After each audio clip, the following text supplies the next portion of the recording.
Hello, everyone. Yair Spitz here from the field with another pre-Shabbat update. So, this morning we had a large-scale drill that simulated what, if God forbid, the northern border becomes its own full front. So we simulated what would happen in that, or could happen in that scenario, and that involved the medical team, involved a lot of other things, and it involved my role as a rabbi in a emergency situation as well.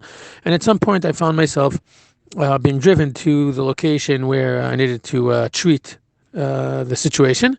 And it's someone who I didn't really have a chance to spend too much time with. And while we're driving, I got some information from him, and so his story is that he's Indian. He's an Indian Jew, Indian as in dots, not feathers. And He was born there. He's in his, I think he's in his late 30s, he told me. Yeah, late 30s. And he was telling me a little bit, during the event, but also afterwards, because he had to drive me back after the drill was finished. So we had plenty of time to talk. He told me a little bit about his family, about his background, the fact that his mother tongue is, I forgot the name of the dialect. And he's married to an Indian girl also. It was interesting to hear a little bit about his the history and the background. When I went on and I asked him how long he's been in the battalion and what his different roles are, so he told me that when he did his regular army service when he was between the ages of 18 and 21, so at some point they asked him to also become a driver. And he said what he discovered is when he started doing reserve duty, he started discovering that, drivers many times it's a mixed bag as far as the level of motivation, and he found himself wanting to do a lot more. And he kept on volunteering to more and more missions, more and more things. He said, I'm not the kind of person who could sit around and look at other people working. People are working. I don't want to just sit around and wait for someone to tell me, okay, now you need to drive this vehicle from point A to point B. I want to put things on the vehicle. I want to take things off the vehicle. I want to check the stuff that's being put on. None of these things are part of his official responsibility. And he said that because of his go-to and volunteer attitude, he said that he got promoted to more significant jobs, and now he's the personal driver of one of the head of the logistics of the battalion. And with over time, he says he's been in the battalion for 16 years, so he's one of the more veteran soldiers in the battalion. And he kept on saying, he says, if not going to be busy the entire time helping and doing things, I might as well be home. And besides being extremely impressed with this specific individual soldier, it connected for me something that discussion that I had with some the guys on the medical team last night. Those are the guys of the medical team. Those are my main guys that I spend most of the day with. I go around and speak to other people.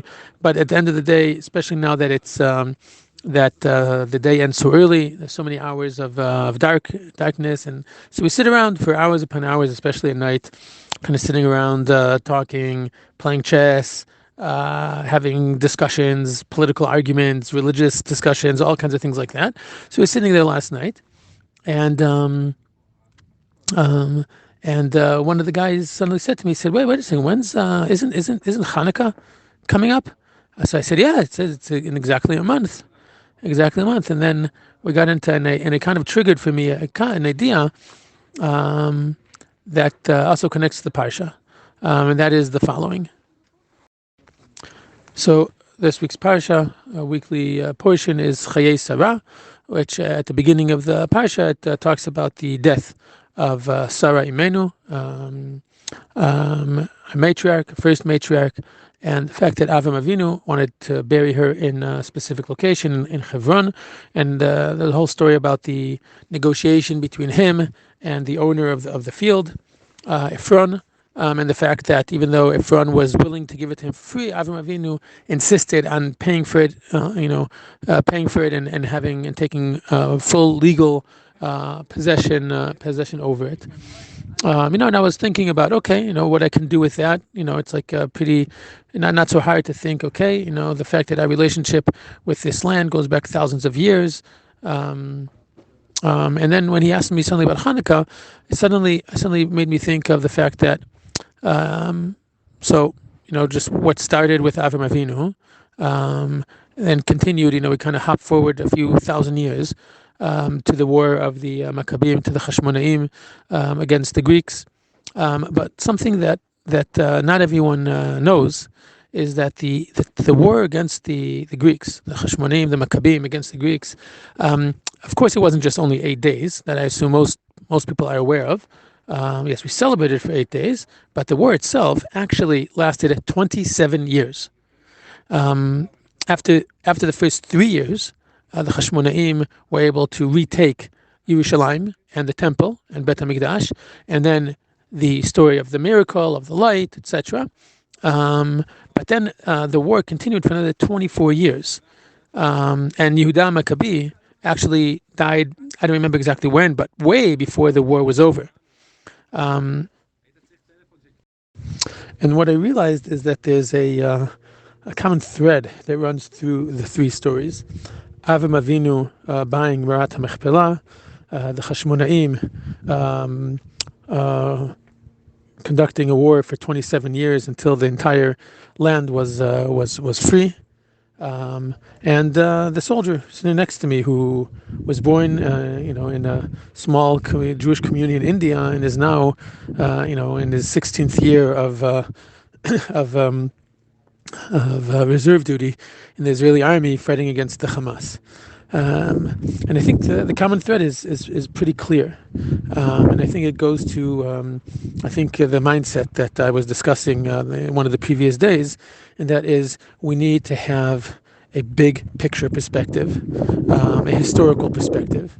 And the more we realize that what we're doing now is a continuation of Avram Avinu establishing himself and in putting in that additional effort to make sure that the relationship with Eretz Yisrael is concrete, it's established, and the fact that the Hashmonaim for 27 years. And these are not 27 years in which if some of the soldiers here are uncomfortable, myself included, with the fact we don't have running water, we don't have electricity, you don't have bathrooms. They didn't have bathrooms for 27 years. They didn't have running water for 27 years. They did not go home once every week and a half to see their family. They battled for 27 years. That's a generation, an entire generation that spent a huge portion of its time at war, and that persistence and that relationship and that faith in our destiny, in our relationship with our divine relationship, a unique relationship that runs through thousands of years, and it kind of appears as like the light of a star that kind of, you look at the night sky and sometimes you can't notice, but then on occasion, you have these luminaries that kind of shine and you can notice them. So Avram Avinu, that's a star that establishes our understanding of our relationship with Eretz Yisrael, and then a few thousand years later, suddenly the Maccabim appear and continue that same idea, continue that same persistence. And here you have someone who comes from thousands of miles away, after thousands of years, hundreds of thousands of years of not being maybe part of the mainstream Jewish story. The story of the Indian Jews in India is a fascinating one, but they've been there for hundreds, possibly thousands of years, and they didn't forget. And he's sitting here and he's talking to me about his persistence and the fact that he wants to do more. And I think that's the mindset we have to shift into, and to not be tempted to just look at the technical, physical part of the war, which, thank God, Baruch Hashem, we are winning. But to understand that the real challenge is going to be the persistence, to be the mindset that we keep in mind, and the fact that we'll be able to stick with it for weeks, months, and possibly years. And that ability to persist comes from an understanding of what we're doing here, and the fact that we're a continuation of this long, long history and the long promise of Am Yisrael and Eretz Yisrael for a certain higher purpose.